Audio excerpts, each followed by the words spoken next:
SBA kërcënon t'i heqë Harvardit të drejtën për të pranuar student të huaj. Departamenti Amerikan i Sigurisë Kombëtare kërcënoi se do të revokojë të drejtën e Universitetit Harvardit për të regjistruar student të huaj nëse nuk dorëzon të dhëna të detajuara për disa student nga jashtë. Transmeton Anadolu. Harvardi, duke u përkullur ndaj antisemitizmit i shtyr nga leadershipi i tij pa kurrizor, ushqen trazira ekstremiste dhe kërcënon sigurinë kombëtare, tha sekretarja e Departamentit Amerikan të Sigurisë Kombëtare, Kristi Noem, në një deklaratë.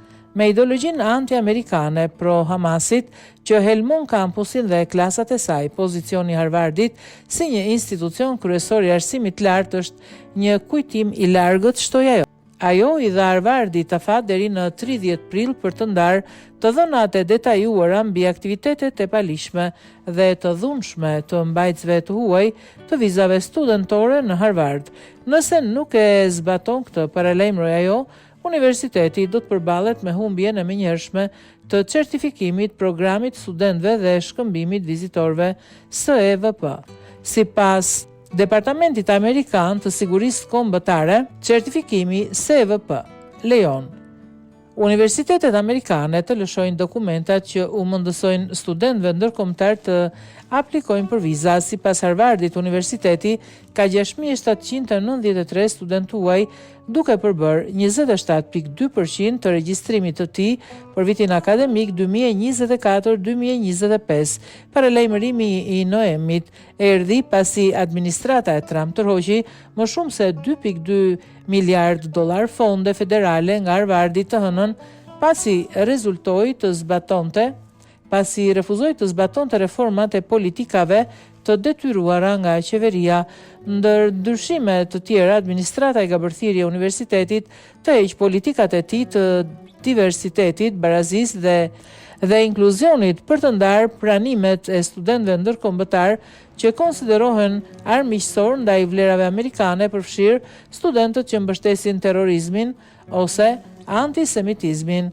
Duke mbrojtur ngritjen e financimit, administrata e Trump ka thënë se universitetet duhet të respektojnë ligjet për të drejtat civile dhe të ndalojnë ngacmimin e studentëve hebrejë, pa dhënë asnjë shembull. Një task force federale paralajmëroi se është koha që universitetet elitare ta marrin seriozisht problemin.